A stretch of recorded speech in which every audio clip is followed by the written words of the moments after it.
اچھا عرفان صدیقی صاحب کہ چلے مان لیتے ہیں کہ تحریک انصاف کو آئی ایم ایف کو اپروچ نہیں کرنا چاہیے، لیکن ولید اقبال صاحب کہتے ہیں کہ یہ جو پارلیمنٹ وجود میں آئی ہے تو یہ خود ایک ٹروتھ اینڈ ریکنسیلیشن کمیشن بنا کے آئی ایم ایف سے انیشیٹو چھین کے اور خود یہ کام شروع کر دیں. دیکھیں میر صاحب، میرا خیال ہے کہ ہم بحث کو الجھا رہے ہیں. خلط مبس جسے کہتے ہیں نا، کہ بحث کسی نقطے پہ جا رہی ہے اور ہم اسے کسی اور طرف لے کے جا رہے ہیں. تاج حیدر صاحب نے جو سوال آپ نے کیا کہ کیا یہ خط اس طرح کے لکھے جانے چاہیے، انہوں نے خود انحصاری کی بات کی. ہونی چاہیے، ہم خود چاہتے ہیں کہ جی خود انحصاری ہو، اپنے پاؤں پہ کھڑا ہونا چاہیے. ہمارے منشور میں بھی یہ چیزیں ہیں. یہ ایشو ہی نہیں ہے انڈر ڈسکشن. یہ ایشو بھی نہیں ہے کہ دنیا ہمیں ملامت کر رہی ہے. کرنے دے دنیا کو، دنیا ہمیشہ کرتی رہتی ہے، کچھ نہ کچھ کہتے ہی رہتے ہیں وہ.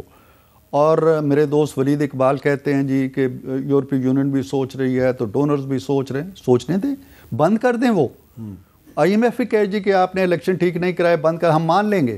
Y a leader from Pakistan should write to I M F کہ ہماری مدد بند کرو. دس از دا question.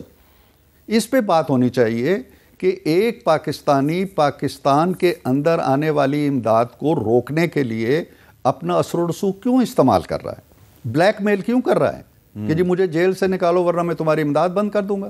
This is the message.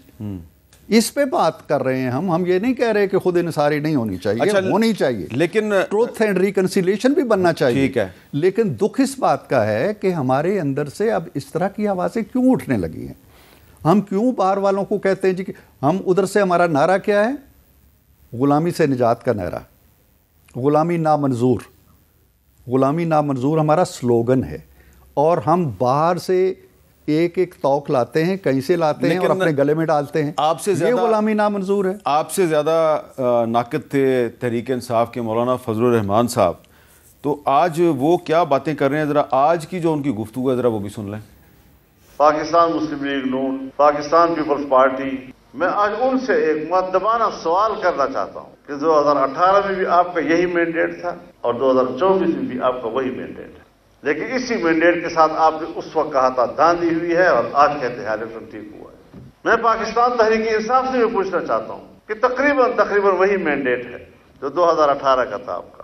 اس وقت آپ حکومت بنا رہے تھے تو الیکشن شفاف تھے. آج آپ حکومت نہیں بنا سکتے تو پھر الیکشن میں داندھی ہوئی ہے.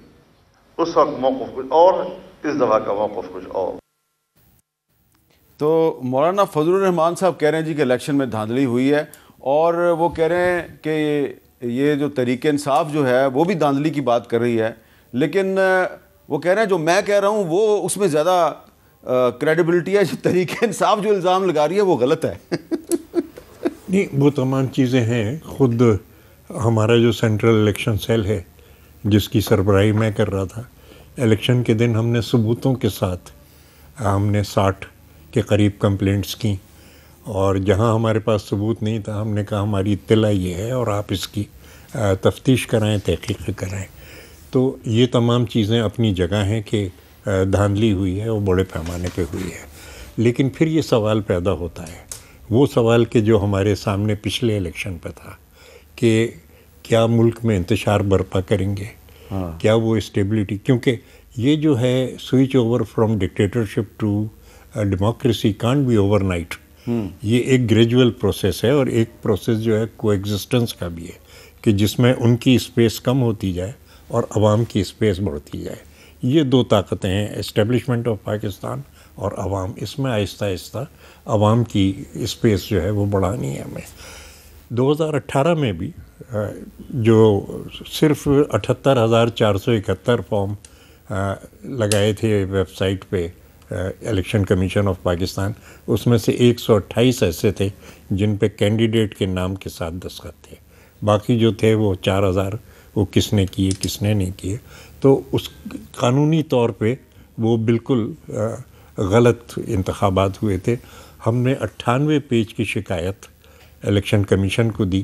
میں نے وہ شکایت لکھی تھی، بلاول صاحب کا پریفیس تھا اس پہ، نیّر بخاری صاحب اور بابر صاحب میرے ساتھ دونوں جنرل سیکرٹریز گئے اور ہم نے وہ دی. لیکن اب کیا کیا جائے آگے؟ ملک کو انارکی سے کیسے بچایا جائے، اسٹیبلٹی کیسے پیدا کی جائے؟ اس اسکیل کی پرابلم نہیں ہے، لیکن چھوٹے اسکیل کی پرابلم ہے اس وقت. تو اس وقت چیلنج یہی ہے، اور ہمارے سامنے بھی چیلنج یہی تھا کہ اسٹیبلٹی کے لیے ہم نے ملک میں ایک گورنمنٹ ہو، اس کے لیے ہم نے غیر مشروط سپورٹ پاکستان مسلم لیگ کو دی. تحریک انصاف ہم سے بات نہیں کرنا چاہتی تھی، تو وہ شاید کسی اور سے بات کر رہے ہیں. مسلم لیگ نون کے ساتھ جو آپ سپورٹ دے رہے ہیں، جی، مسلم لیگ نون کے اندر ایک یہ رائے ہے کہ جب تک آپ وفاقی کابینہ میں شامل نہیں ہوتے تو سٹیبلٹی نہیں آئے گی.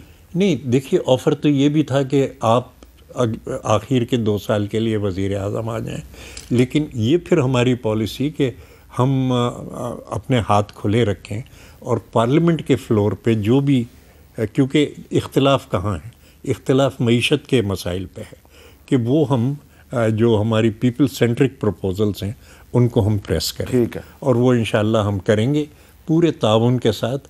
اور ہماری کوشش ہوگی کہ ملک کی ہر جماعت ان معاشی جو ہمارا عوامی معاشی معاہدہ ہے اس کو دیکھے اور ایک مشورے کے ساتھ ہم آگے بڑھ سکیں. اچھا، اب اس میں جو ہمیشہ سے پاکستان میں ایک مسئلہ رہا ہے کہ جو ایسی حکومتیں ہیں ان کو بہت سے مسائل کا سامنا رہتا ہے.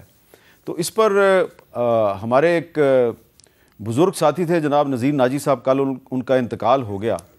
کئی مرتبہ وہ اس حوالے سے اپنا ایک تجزیہ پیش کرتے تھے.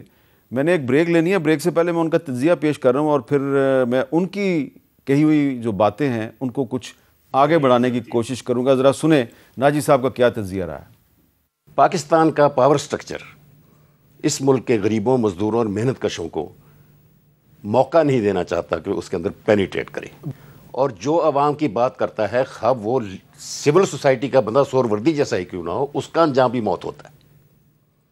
کوئی منتخب آدمی، کوئی عوام سے تعلق رکھنے والا آدمی پاور سٹرکچر کے اندر نہیں آ سکتا. ایسا کبھی نہیں ہوا کہ پاکستان کی سیاسی جماعتوں نے مفاہمت کی کوشش نہ کی ہو، ہمیشہ ایسا ہوا ہے. لیکن ہوتا یہ رہا کہ جیسے ہی یہ مفاہمت کا عمل شروع ہوا یا وہ عمل میں آ گئی، تو کوئی نہ کوئی ایک قوت ہوتی ہے پاکستان میں جو ہمیشہ سے مداخلت کرتی ہے، اس نے ان مفاہمتوں کو سبوٹاج کیا.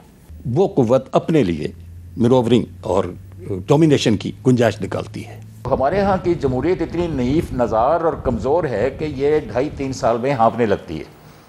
مجھے لگتا ہے کہ جمہوریت نے ہانپنا شروع کر دیا ہے، اور جو بھی ہمارے لوگ ہیں، جمہوری نظام کی قوت برداشت، جو جمہوری نظام کو برداشت کرنے کی قوت ہے، میرا خیال ہے ہمارے ہاں بہت کمزور پڑ چکی ہے.